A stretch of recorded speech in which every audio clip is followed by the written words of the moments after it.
Hello there, fellow Warhawks. Welcome to week 2 here for Communication Conflict Resolution. I'll be your host and concierge, Michael Betker. Actually, I'm just your instructor. We're going to talk about chapter 1 today.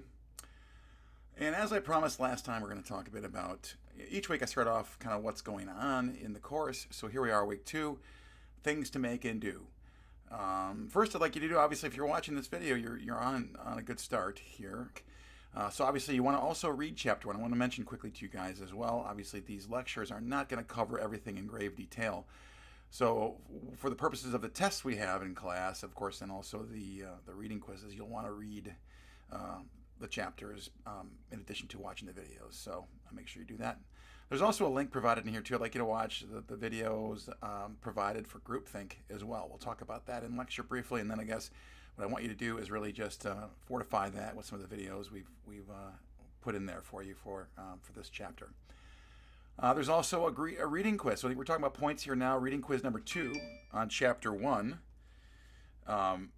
is due on Sunday, February 3rd. Remember last time we talked about every Thursday posts are due, if that's what the syllabus says. And generally everything else is due on Sundays. So February 3rd at 11:59 p.m. or you turn into a pumpkin. Now you don't really turn into a pumpkin, but of course along the way here too we got thought piece number 1, which we'll talk about briefly here before we get started, also due on February 3rd. So those are 2 big things there, 55 points total. And also if you're feeling ambitious, you could begin reading chapter 2, the second portion. So I'd like you to read pages 35 to 49 first in chapter 2 for week 3, if that makes sense. So that's it for the week. Let's get started with this lecture. All right, so first actually let's talk about thought piece 1. This is, of course, 1 of 5. So we've got 5 total thought pieces here. This is the first one. And what I'm asking you to do here in this case here is to write a thoughtful analysis of what you've learned about conflict from your parents. Now, we all kind of agree, and we're going to talk about that today too, how much parents influence, our style and the way we kind of look at conflict. So here are some things I'd like you to think about, obviously, and write about. Again, 500 to 600 words. This really ends up usually being 2 pages, roughly, give or take.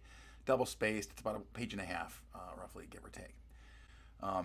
So some things you want to include in your response, and this is, by the way, a submission, so you want to type it out onto a Word document and submit this to Canvas.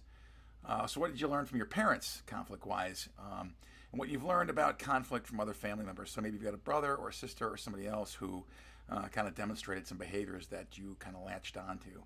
The positive things you've learned from these folks, of course, and also the negative things you've learned from them as well. And it'll be fun to do this and maybe cathartic for you guys as well. So that's thought piece 1, 40 points. Let me know if you have any questions on that, but that should be pretty straightforward. Okay, so here we are. For chapter 1, conflict in our lives. Let's kick things off. So here's what we're going to learn in this course here. All right, we're going to learn about popular attitudes and myths about conflict, because there's a lot of them out there. We're also going to strive to through the literature on conflict to define conflict, and we'll take you through kind of the odyssey of how it started all the way through to what we think about conflict today from a definition standpoint. We're also going to identify conflict management skills, some things that you do to manage conflict, and of course, last but not least, we're going to talk about listening skills and how they relate to conflict management. So here's the thing I'd like you to do. I'd like you actually to, I want to have you guys do this exercise quickly. So I would like you to stop the video, just click pause for a second. But I want you to take a few minutes and jot down a list of words that you believe relate to the word conflict. Okay? So jot down as many as you can. Just think about it quickly, and then think about what pops in your head, the first thing you think about when you think about conflict. And we'll catch you on the other side here. Okay, welcome back. So I hope you guys got a good list there. Let's try this. So let me ask you this. Did your list contain words like argue, hostility, disagreement, draining, fight, stressful, upsetting, anxiety, or any other term that might be considered a little bit negative? If you did, any one of those words, I'd like you to put a -1 next to, okay? Now, conversely, your list includes words like creativity, or energizing, or progress, or opportunity, or growth, or innovation, or proactive, or anything that's more positively related. I'd like you to add a plus. So add those all together. What did you come up with? Was your number positive or was it negative? If it's negative, that means obviously you're going to prove me right and prove the book right that most folks have these misconceptions about what conflict really is. So, and if you've got a positive number based on your list, that's good. You guys are starting to think about the right way. So some popular attitudes about conflict, and you probably have this as evidence in your list. First thing is most people think negatively about conflict, right? It makes you feel uneasy, maybe your palms sweat a little bit if you think about a conflict you've had and a person you just don't get along with very well. Uh, Very few people, so don't feel bad. Very few people relate conflict in positive ways or with positive feelings. The way we feel and understand conflict may influence the way we deal with conflict when it occurs. So, in other words, you have default patterns, right? So, if you've been socialized and you're brought up to handle conflict a certain way or to fear conflict, as many are, you're going to have this sort of response where you may avoid conflict altogether. Or maybe you're the opposite. Maybe you're the kind of person who really wants to get after, like this guy here is punching this person in the nose. Maybe that's the way you handle conflict. Now, just to give you a quick story, my mother was that way. She was more not the punch in the face kind of person, but she was the kind of person to not let things go in social places. So that embarrassed me infinitely when I was a kid growing up. So that always kind of turned me off. That's one of the things I had to unlearn. Um, Conflict can be productive and can lead to social change. That's one thing the book talks about at length. And the last point here is conflict takes place in different contexts in our lives, as we mentioned. All right, some myths. We're going to kind of quickly go through some of the myths about conflict here. The picture on the right there obviously is the Civil War kind of reference. Essentially, the Civil War was the deadliest war in American history, right? 210,000 soldiers were killed in action, and according to Wikipedia, 625,000 total died. People died in that conflict. So it's no wonder why people think negatively about conflict. I mean, it just really kind of often has bad results, and people often die in these serious conflicts. So it's understandable as to why people might hold these negative connotations about conflict. There are several myths. They are negative and they do not correspond to reality. So we're going to kind of break those down here in this chapter. Popular negative myths about conflict also reveal that conflict and conflict resolution are not well understood. So that's one of the great reasons why you guys are here in this class. You're going to learn a lot about some of the myths, and let's talk about those. All right, first and foremost, conflict is always bad, right? So in every case, you should avoid conflict. The reality is conflict can be positive in many cases, right? Now, obviously, any war that leads to just death upon death upon death without any end game is not what I would consider a good conflict. However, I would say that if you look at World War II, was that an end? Was that final conflict? Did that result in good things? And you could probably make the argument that it did. The next myth: harmony is normal, conflict is abnormal. So in other words, the idea that we should always just hug each other and be happy and never have a conflict. The reality is conflicts are inevitable, and conflicts in relationships are as normal as is harmony.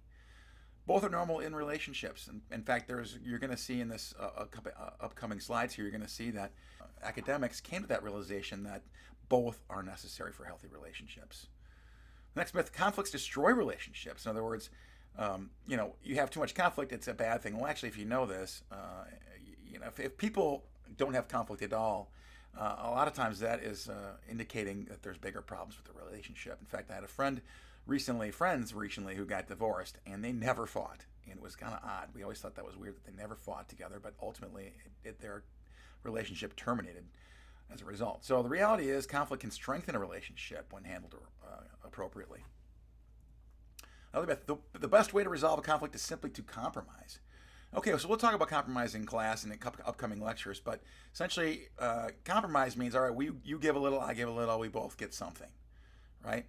That's a good way to do it, right? But it's not the best way. I would say a win-win requires, there's a way to think about a conflict that could potentially result in both parties getting 100% of what they want.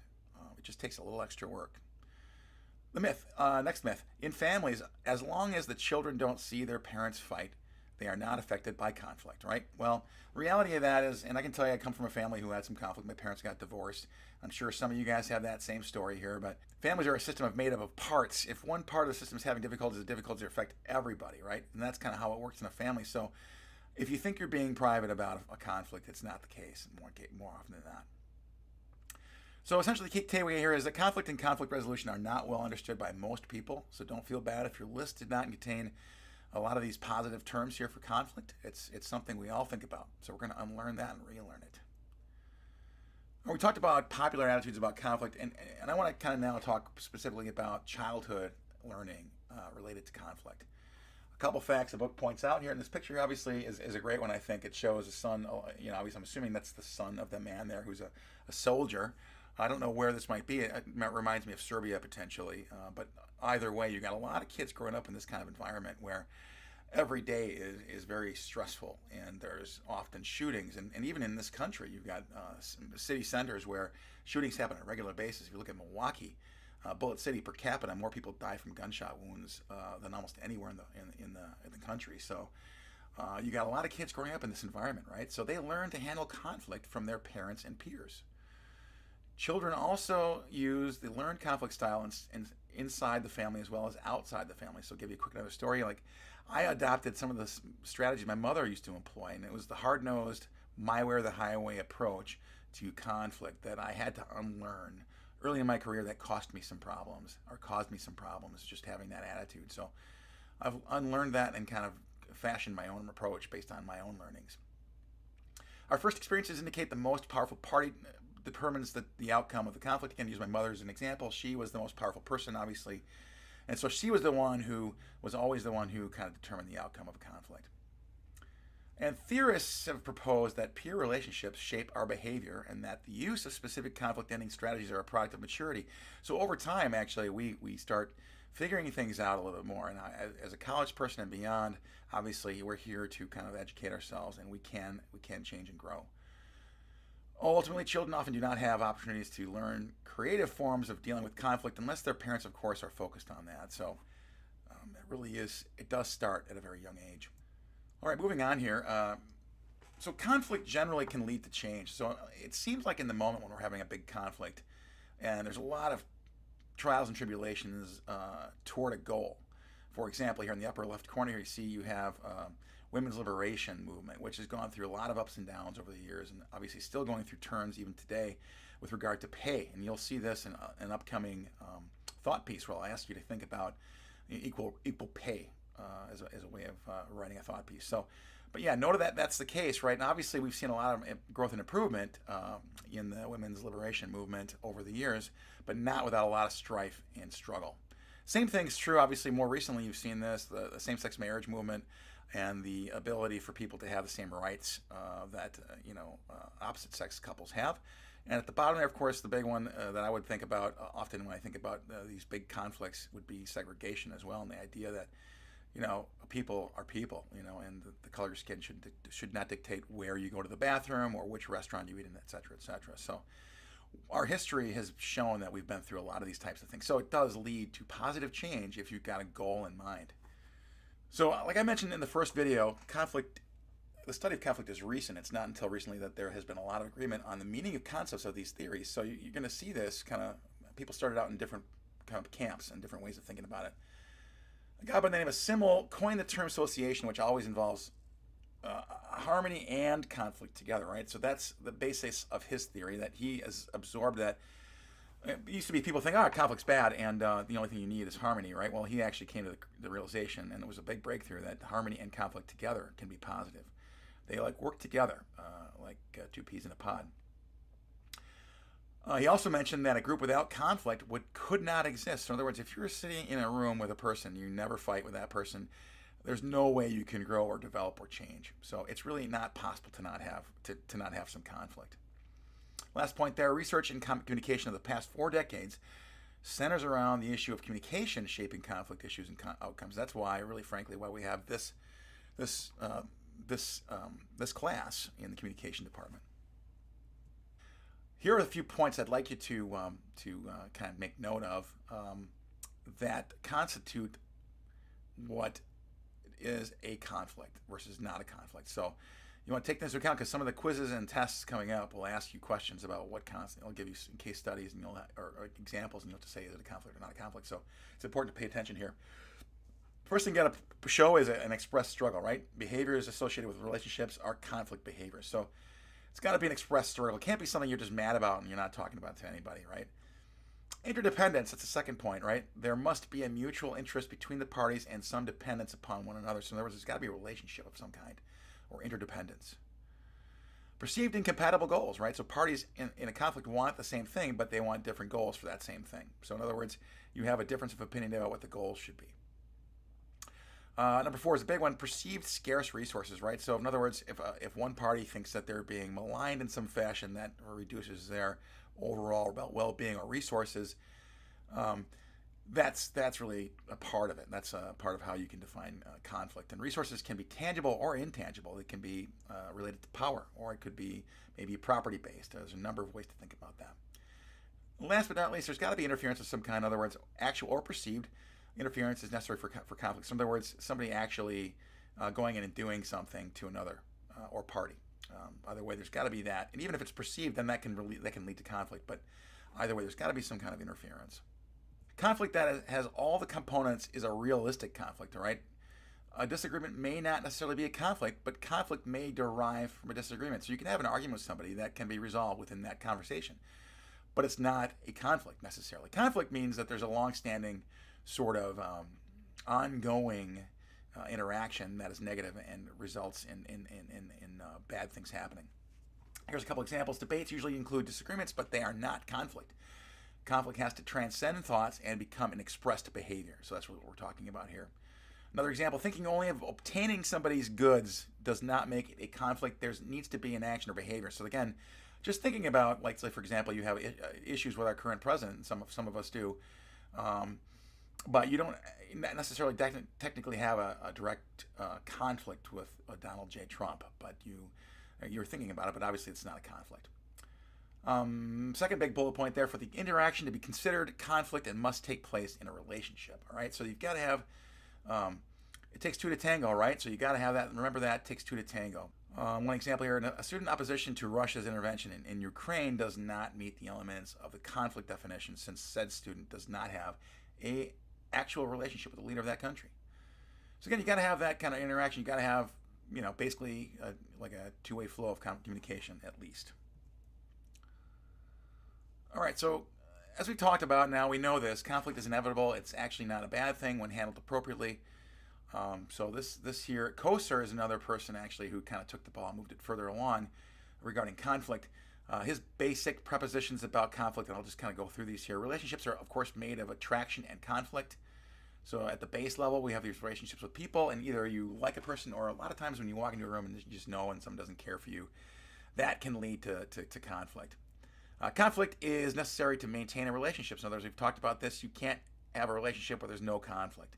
In fact, most relationships, in fact, all relationships will fail if there's not any kind of healthy discussion or conflict. Absence of conflict does not mean a strong or stable relationship is toward that end.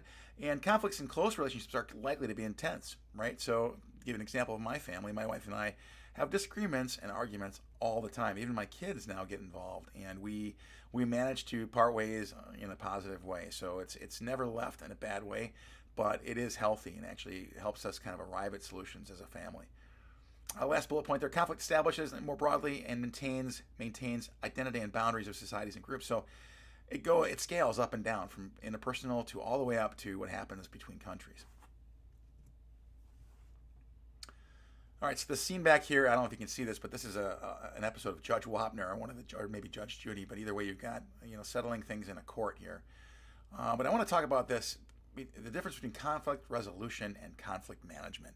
Now, this course is entitled Communication Conflict Resolution, right? So essentially, resolution means what? It means to finishing the conflict and putting an end, putting a bow on it, and putting it on the shelf and forgetting about it, right? Well, most often that is not a reality, right? In no greater place has this disparity been found than in culturally, right? So, for example, in China, conflict and negotiation are understood as an ongoing process, and other countries as well. So the term conflict management indicates there can be possible outcomes to conflict. For example, here, a couple's conflict over who gets custody of the children does not mean one of the parents will not have any part in raising them if the conflict is ended. So in other words, it's ongoing, right? There's going to be continued need for managing that conflict as things move forward. Morton Deutsch, also a pioneer in conflict resolution studies. So essentially he came up with two concepts here, and they're known as constructive conflict and destructive conflict. All right, so constructive conflict is just what it sounds like. It encourages productivity and cohesion and invokes change. So it's just, it sounds antithetical, like constructive conflict. It's a positive word and a negative word, but actually it does make sense if you believe that conflict can lead to positive change. Conversely, destructive conflict, we see this in the news all the time, and it often ends up with a gunshot of some kind. And almost daily you hear about people getting shot in Milwaukee or Chicago or big cities across the country. So destructive conflict is where disputants lose the sight of their goals and focus rather on hurting and annihilating each other. So that's really, obviously not, it's something to be avoided. All right, let's talk about something completely different now, something called the Janus groupthink theory, one of my favorite theories when I was in grad school here. I loved this idea. And I actually kind of have been looking to spot it ever since I learned about groupthink. And I have seen it in some organizations I worked in, of course, also on the national stage. And a lot of times you see it in politics. But groupthink essentially is this. It's nothing more than setting aside critical discussion and maybe even conflict in favor of preserving cohesion within the group. So you see here this little graphic here is showing what they really think, right? Oh my gosh, this guy's crazy, or say it ain't so, you've got to be kidding, perish the thought, heaven forbid, no, no, no, 1,000 times no. All those in favor say aye, aye, aye, aye, aye, aye, aye, aye. So you've got people just having one thought, but actually expressing something completely different. And why? Because more than likely the leader of that group has made it very apparent that cohesion is the most important thing, or loyalty is what they've used. A lot of politicians have used that. It's been asserted that George Bush Jr. Had some of this going on in his cabinet as well. So groupthink is important. Actually, there's a couple videos tucked into this week here. I'd like you to watch those videos as well on groupthink and bone up on that. There'll be more on this. We're going to talk about this in the future as well, but I'd like you to start thinking about groupthink, and maybe you've seen some examples. Groupthink can result in dysfunctional decision-making as demonstrated in several cases. One in particular is the Space Shuttle Challenger explosion, which is a real live documented case of groupthink, where a timeline was being crunched and corners were being cut knowingly to make sure they hit their schedule, and that ultimately caused, if you don't remember, the Challenger explosion based on some faulty equipment that was placed into the Challenger itself, and of course a horrific crash. You'll see this in the video if you watch that. So I encourage you to watch that as well and get to learn more about groupthink. That's the other way of going, obviously, where too much cohesion can cause bad decisions in groups. All right, so conflict management skills also include listening and empathy, all right? They are essential to communication, as we know, and also in conflict. So the first stage, obviously, is listening. It's physiological, obviously. So in other words, the airwaves of a person saying something to you hit your tympanic membrane, and there's an auditory and visual stimuli that are present.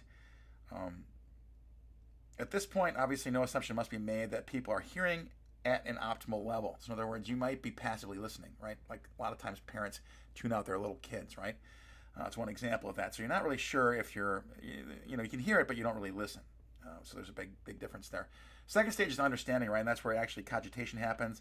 The message is attended to through the short-term memory system and then interpreted for meaning. Interpreting involves assigning meaning to words and non-verbal messages. So what we attend to is limited by our perceptional filters, which is made up of our culture, past experiences, interests, attitudes, and beliefs. So in other words, we are the sum total of our experiences, and how we take in information really has a lot to do with how we were brought up. So understanding is really kind of colored by these filters. The next is remembering. This is where a lot of bad things can happen, because we do tend to remember the things we want to remember, and we forget a lot of the other stuff. We just don't possibly have the capacity to remember everything we hear. So listening depends on our ability to act sooner or later on what was received. Of course, thinking critically or evaluating, as what I would call that stage 4 there, is really listeners who make judgments about what they've heard, right? And that's, again, taking what you remember, and then, of course, a lot of times evaluating that to fit your kind of purview.